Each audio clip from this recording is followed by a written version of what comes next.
Elmina is a great town. Aside Egypt and Timbuktu, which was the center for education in the world, Elmina is the first city that the Europeans first set foot in the whole of Africa. Due to the structure of the town, it was well known as Little Europe. It's a beautiful town with great history. Way back 1471, the Portuguese started arriving here. At that time, there was civilization here already. There was a misunderstanding among the original 12 tribes in Ghana. This brought about wars. Tribes went to wars to defend their honor. At the arrival of the Europeans and the barter trade, many tribes saw a way to win their wars. The Europeans started giving out guns and other goods to win the trust of the locals. There was the need for the Portuguese to get a permanent structure to keep their goods. This is the Dutch cemetery. It dates back in 1806. The Europeans used to bury their dead both inside and outside the castle walls. But space was running out due to high mortality rates. Many died of diseases like malaria and other fatal ones.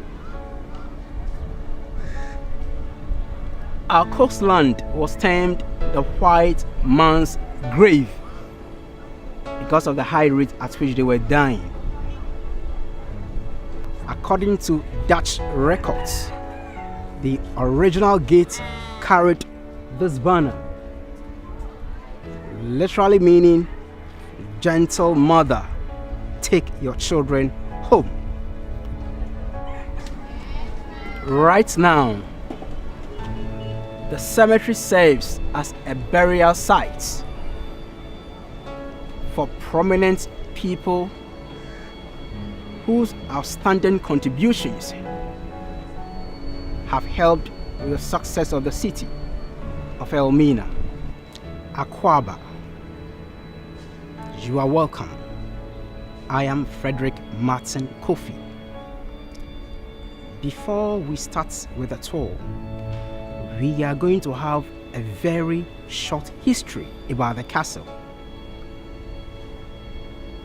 This is St. George's Castle, popularly called Elmina Castle, because it is located in Elmina. In the year 1482, the Portuguese built it, but way back 1471, the Portuguese, they started arriving here. And as they were coming, they were trading with our local people. That was the barter system of trade. It was all about exchanging goods for goods. The Portuguese were giving the locals guns, gunpowder, tobacco, liquor, and other materials, while the locals here were now exchanging them with gold, ivories, and other precious items. The rates at which the locals were giving the Portuguese the gold, it gave them a mindset that this whole land we have here is in abundance of gold. So they named the area Elmina, and that means the gold mine. But this was corrupted to be Elmina. Another name for this town is Edina. Edina too is a Portuguese word. The actual word is aldea, and that means a village. This was also corrupted to be Edina. Now, this must not tell us that Elmina never had a name at all before the Portuguese arrived here. Elmina's traditional name is Anomansa. It's a Ghanaian word that means Insa Enuma Onsa, water that never gets finished. In the course of the barter system of trade, there was that need for the Portuguese to have a permanent structure to keep their goods. So their leader, by name Captain Don Diego de Azambuja, he contacted our king, as at that time by name Nana Kwame Ansa I. Initially, the Portuguese, they wanted permission to be granted them to build a castle here, but the king was not willing at all to give out the land for them, because he thought deep into the future and realized that there could be cultural problems between the Portuguese and the locals. However, the Portuguese, they kept on persisting and giving assurance to the king that nothing bad will happen.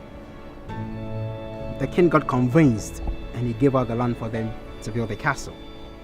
In those times, all the rooms we have on the ground floor here were used as warehouses. Now, this is where they were keeping their incoming goods, like the clothes, the mirror, the guns, the gunpowder, and the outgoing ones, like the gold and ivories. But around the year 1501, when the slave trade started, all these warehouses we have down here were now converted to be the slave dungeons. That's where they were keeping the African captives. At a point in time, we had a minimum of 1,000 captives, 600 men and 400 women. I want us to have a look into how they were getting some of the captives into the slave dungeons. One of them was the Europeans captured some of them on their own. Now, this was forced capture.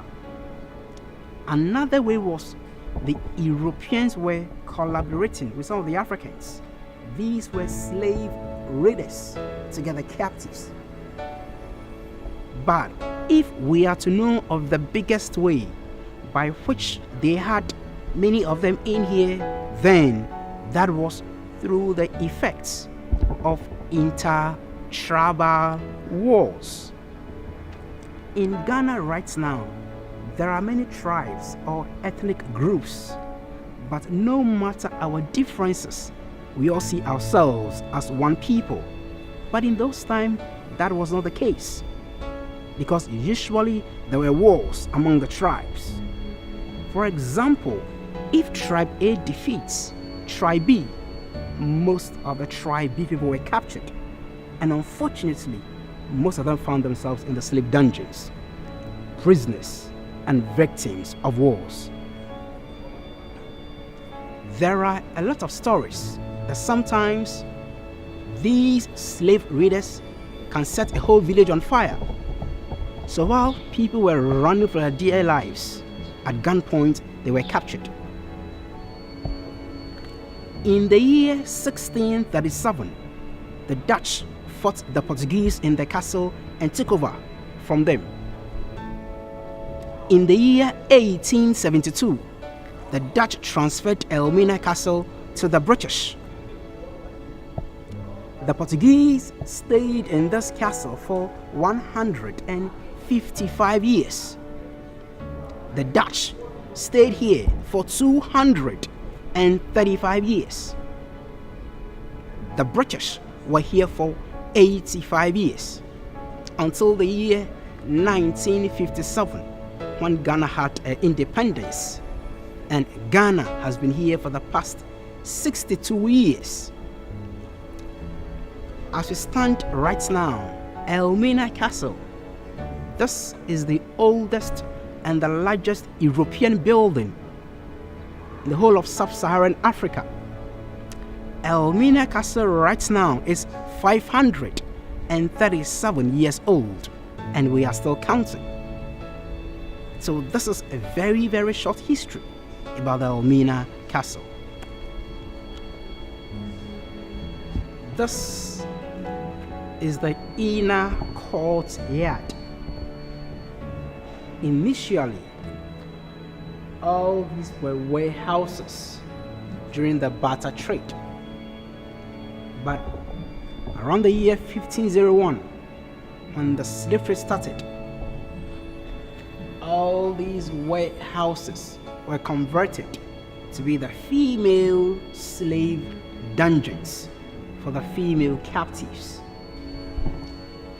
This female dungeon took the biggest number of women in this castle.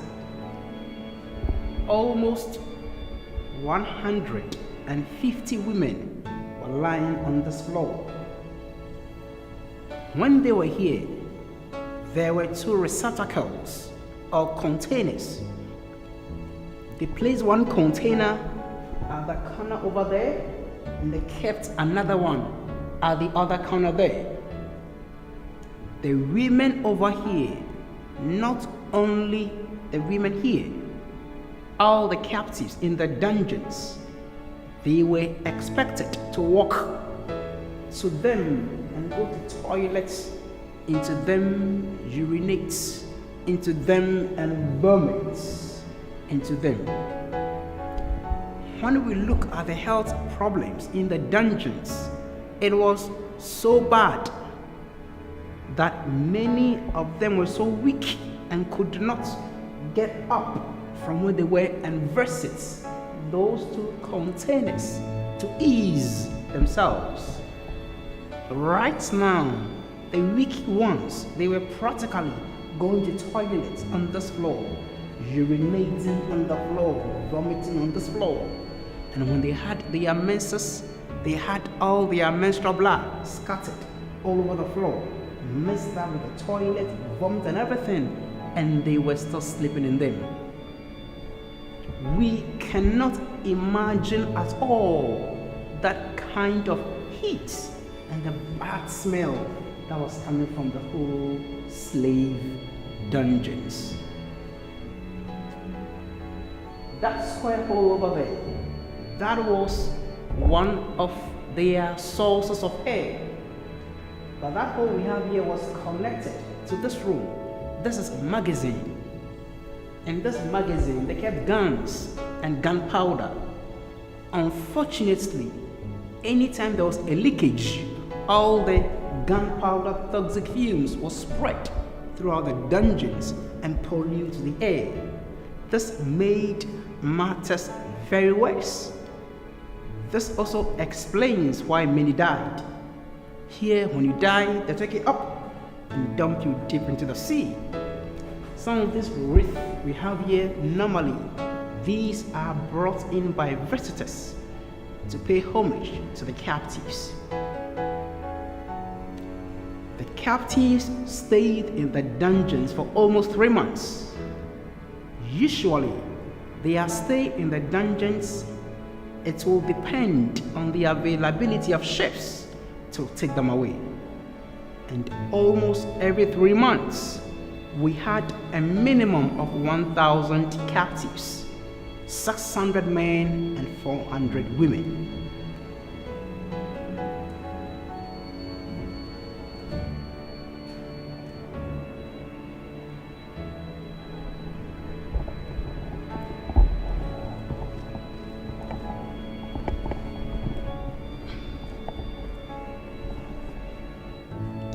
This is rainwater, the system. Some of these pipes we have here were connected around the castle. So whenever it was raining, rainwater passed through them into the water reservoir. What we have here is not connected to the sea. This is rainwater.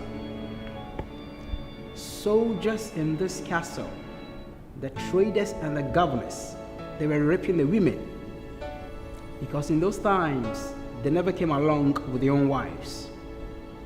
Here, anytime a governor wanted to rape a woman, he stays up here. Let's have a look up here. That was governor's balcony. He stood up there and gave orders to the soldiers to open all the gates for all the female captives to come and line up here. He will select the woman he wanted to rape. After selecting the person, soldiers will fetch water here and bath them, because for the number of months they stayed in the dungeons, nobody brushed their teeth or washed them. They made them neat and took them to the governor's bedroom. We are going to see where the women were passing into the governor's bedroom. This is the private access to the bedroom of the governor. The female captives who were chosen walked up here to the bedroom, but there is a trapdoor up there. That door was lifted up so that the women will pass through into the bedroom. After this, they closed it. In the course of the tour, I will show you the trapdoor. After raping them, they brought the female captives back into the slave dungeons, still as captives. Because of these rape cases, some of the women got pregnant and could not stay in the dungeons. One thing was, the European merchants who came here, some of them built many stone houses outside the castle. And these pregnant women were sent outside to stay in those houses. But it was not only those women who got pregnant in this castle who were living in those stone houses. No, because when the European merchants arrived here, some of them, they had a good relationship with some of the local leaders in the town. They customarily married some of the local women and they stayed with them in those stone houses. When they gave birth and their children were 4 years old, their kids were brought back to the castle.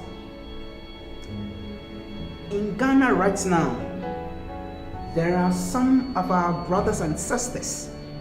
If you look at their skin color, it's very light. That is for them.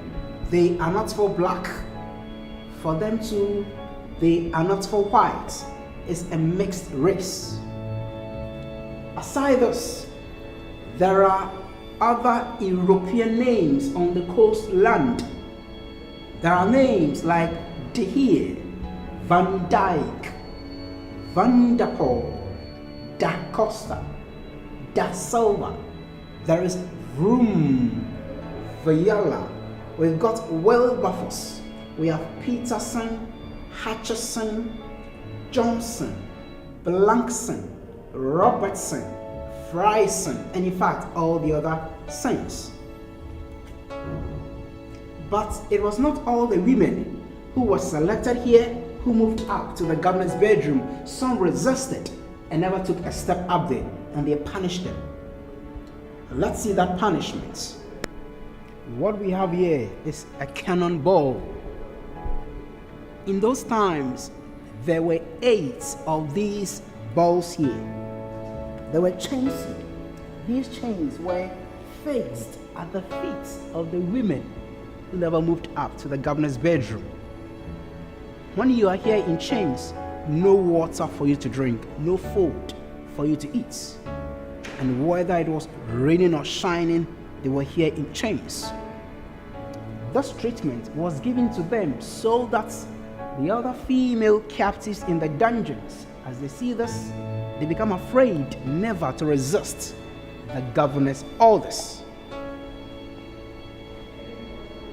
This cannonball we have here, it weighs 25 kilograms. You cannot run away. All these clothes and chains we observe here. On July 2016, there was an exhibition held in Elmina Castle with the title The Return of the Slaves.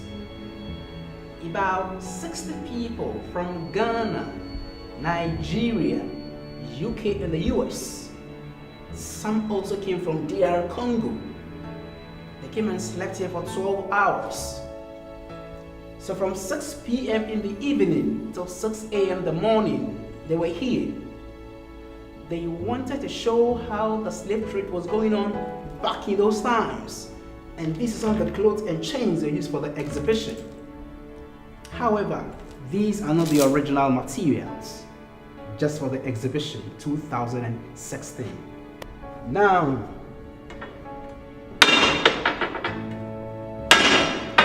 these are the original iron bars.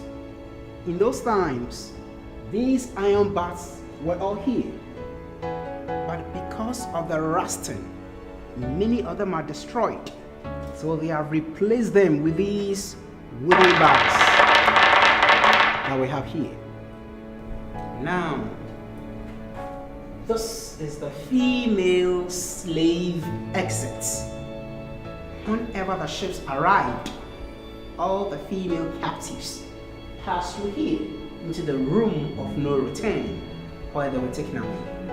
But in those times, all these iron rods we observe here, they were not here.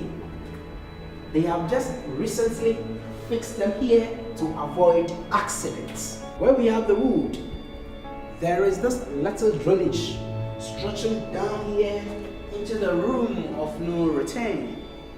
Initially, this was also not here.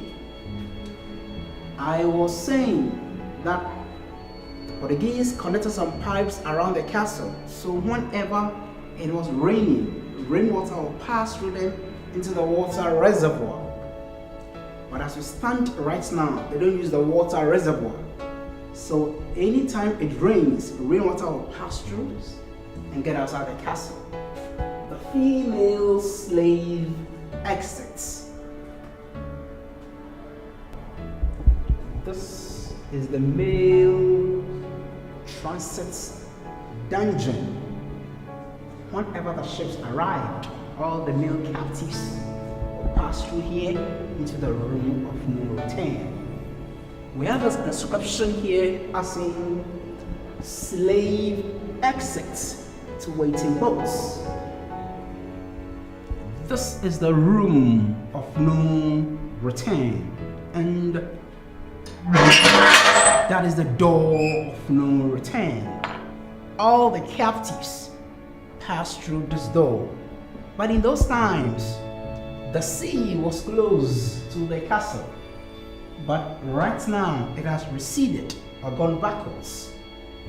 Small canoes were brought just close over here, and we had a staircase also here. The captives in chains were made to get down into those smaller canoes, and they were taken to the jetty where bigger ships were anchoring or docking. They took them there. All of them were arranged into those bigger ships, and they were taken away to countries like Europe, America, and the Caribbean islands like Jamaica and Haiti. Now, it is throughout this door and other reasons that explains why there are Africans scattered all around the world. This is one of the reasons. All these wreaths we have here, normally these are brought in by visitors to remember the captives. Historians are of the view that almost 12.5 million of the African captives were taken away from the African continent during the slave trade period. But around the year 1978, there was a conference in Haiti. It was on the transatlantic slave trade. At the end of the conference, they came out with a figure that almost 210 million of the African captives were taken away from the African continent. We can observe that the size of the door is very narrow. This must not tell us that some of the captives did not have weight. No. But the problem was, because of the health issues in the dungeons, people sleep in their own toilets, many grow slim or lean, that they could pass through the door very easily. The room of no return and the door of no return. We observe a minute's silence for our departed captives.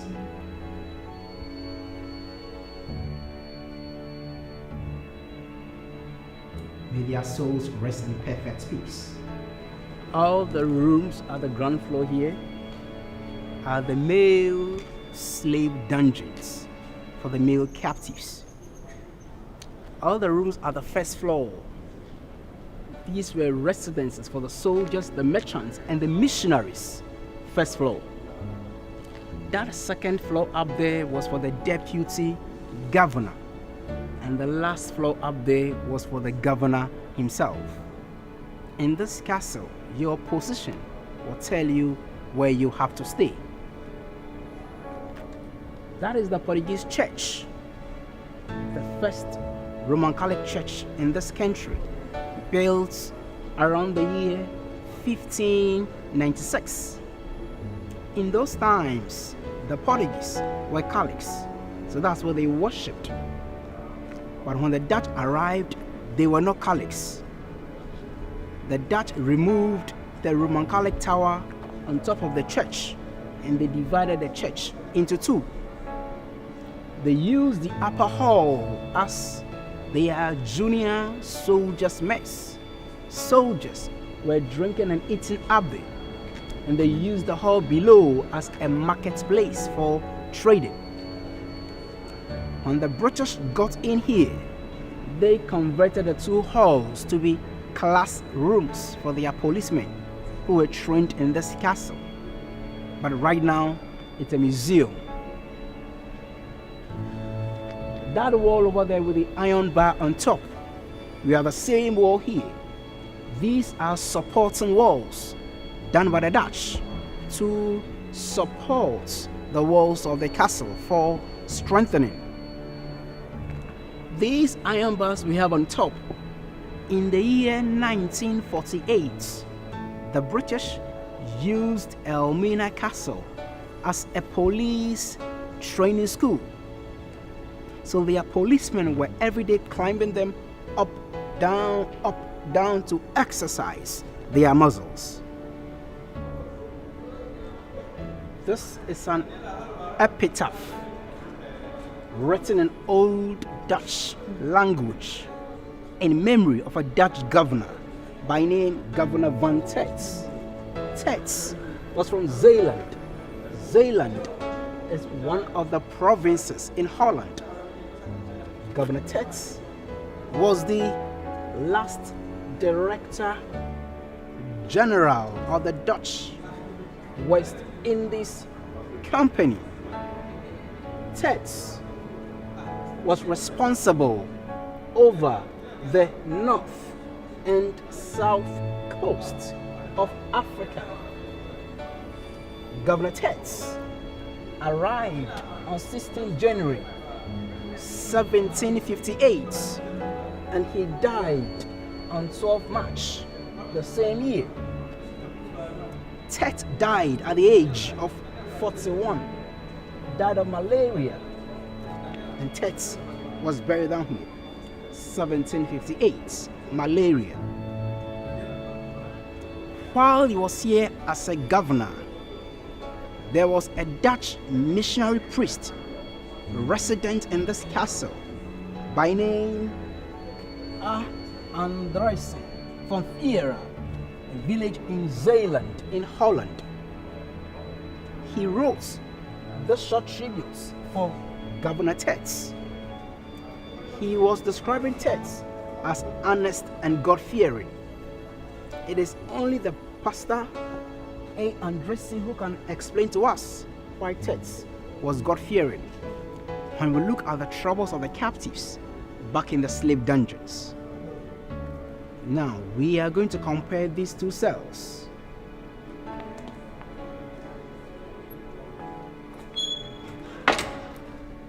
This is the European soldier cell for the stubborn soldiers. Some left the castle without any permission. Some got heavily drunk. They were arrested and brought here for misbehaving. Some also moved to the female dungeons to rape them. But in this cell, nobody died here. There was fresh air from here, fresh air from here, and fresh air from here as well. Nobody died in the cell. Let's check the other cell. Now,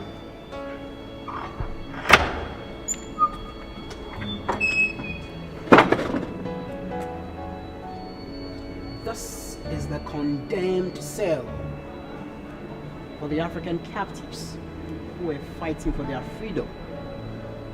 Anybody who was brought here died. Here they died because of heat and no water, no food. When you die, they take it up and dump you deep into the sea. These wreaths we have here were brought in to remember the captives, the condemned cell. This is the governor's balcony. This is where he stood to select the female captives he wanted to rape. Let's see the trap door. This is the trap door.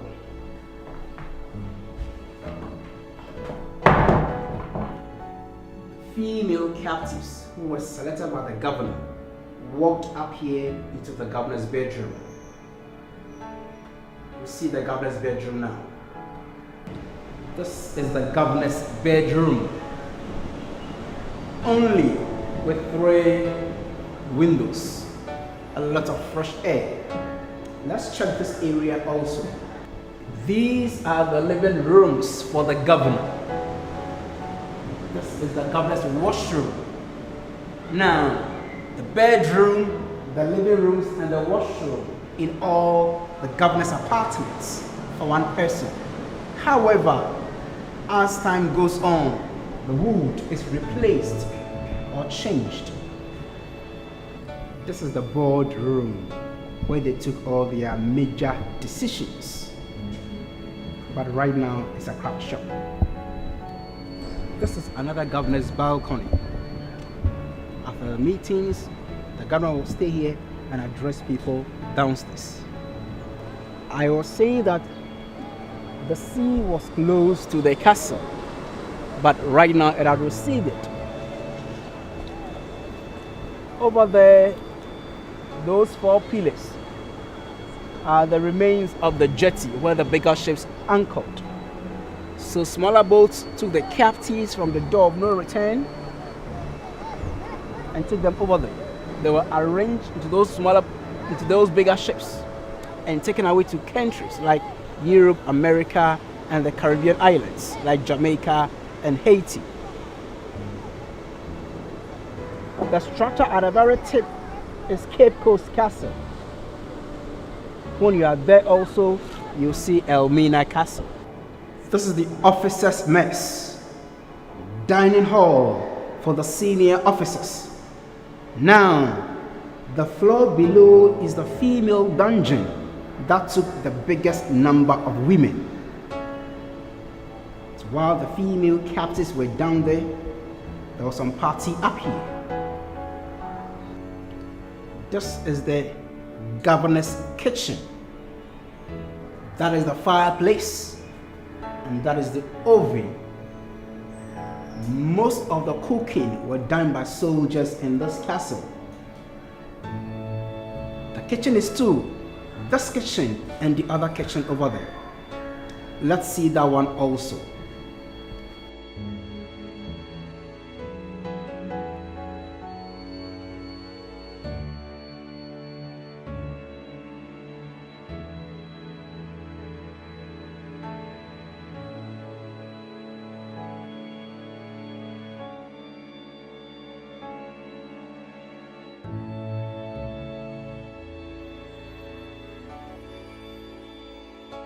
This is the Dutch Reformed Church where the Dutch worshipped. Up here is a scripture, Psalm 132 verse 14. It is an old Dutch language. And what it means is Zion is the resting place of the Lord, and the Lord stays here forever. But the floor below is a female slave dungeon for the female captives. These are the remains of the original kennel for fighting. Now, the structure up there is Fort St. Jago by the Dutch. The Dutch built it around the year 1665. They kept soldiers inside to watch over the castle for security. A lot of all the houses up there, most of them are stone houses built by the European merchants. These are moats. That is the inner moat, and over there is the outer moat, filled with sea water. Over there is a drawbridge. It was lifted up so that nobody could enter. That square diagram there is a navigational compass with 4 cardinal points, north, south, east, and west for directions. A Dutch brick navigational compass. These are watchtowers done by the Dutch. The Dutch put soldiers on top of them to watch over the castle for security. When the British arrived, they converted this room here and the other room over there to be prisons. In this prison, they kept a popular Asante king by name Nana Akwesi Agyeman Prempeh I. He was held here for 4 years. In the other prison, they kept a popular Asante queen mother by name Ja Asantewa. Ja Asantewa, when she was 60 years old, she led a war against the British to protect the Asante Kingdom golden stool. Because of that, she was captured and held in there for almost 1 year. All of them were now taken into exile in Seychelles Islands. But what happened was, Nana Prempeh was first taken to Sierra Leone before taken into exile in Seychelles Islands. Later, Nana Prempeh was brought back to Ghana and made the king of the Asante Kingdom again. But the queen mother Yasantua, she died in Seychelles Islands. Later, her body was brought back to Ghana and buried.